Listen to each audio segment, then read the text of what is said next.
Good day. My name is Emma and I'm going to be speaking to you about water scarcity and the global issue of H2O. Now, the water crisis has been around for a long time, much like global warming and saving the pandas, but it's something that really needs to be heard as it's getting worse and worse day by day. The issue is something worldwide, not just in third world countries or places we don't really know of or can't really see. It's in places like our own backyards, in the lakes and rivers, right in our kitchen sinks and bathroom showers. Now, water is very freely available to Canadians, and we're lucky to have it, but it's something that's being extremely misused. Each Canadian uses approximately 335 liters of water each day. That's double the average European. And the availability of water may not be as abundant as people think. Almost 90 billion liters of untreated sewage is being dumped into the Great Lakes yearly. And now overusing and polluting our resources isn't the only thing contributing to this water crisis in Canada, but it's things like climate change and melting glaciers with evaporating our rivers and springs that's causing the problem as well. We're quickly losing access to the clean water that we have. But looking just into Canada isn't the biggest part of this picture. Worldwide, 1.5 billion people go without access to clean water each year. These people spend over half of their day walking to collect water that isn't sanitary and infected. And many of these 1.5 billion people live on less than 5 liters of water a day. That's 65 times less than the average Canadian, as said before. It's less than a single flush than the average North American toilet as well.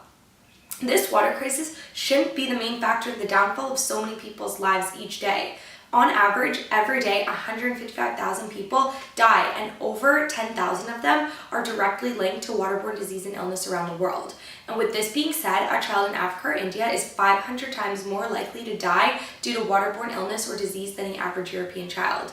But why are so many people living with this problem? To provide clean water to all 7,240,105,092 people as of this second and counting would only cost $10 billion a year. Yeah, $10 billion. I know you don't have that in your back pocket, neither do I, but to put it into perspective, that's only 1/10 of what Europe spends on alcohol each year. That's half of what's spent on dog food in America alone, and that's 1/8 of the $86 billion that the plastic water bottle industries are making in profit annually. But how can we have this problem? People are spending 300 times more on a plastic bottle of water than they should be when they could fill it up at home.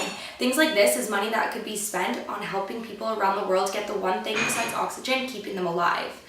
But can you imagine a world where nobody is needing water? It's there for them, it's already clean. It would mean 40 billion hours saved walking for dirty water. It would mean more money saved on medical bills and treatments for waterborne related issues. It would allow 2 million people to go yearly without dying just because of the water that they drank. It would mean girls would get the chance to go to school instead of walking for water. They would get to learn to read, write, get jobs, and start families. It seems so small, just clean water. But clean water is just the beginning. It's something every person deserves and should be entitled to. And everyone needs to learn that it's something important.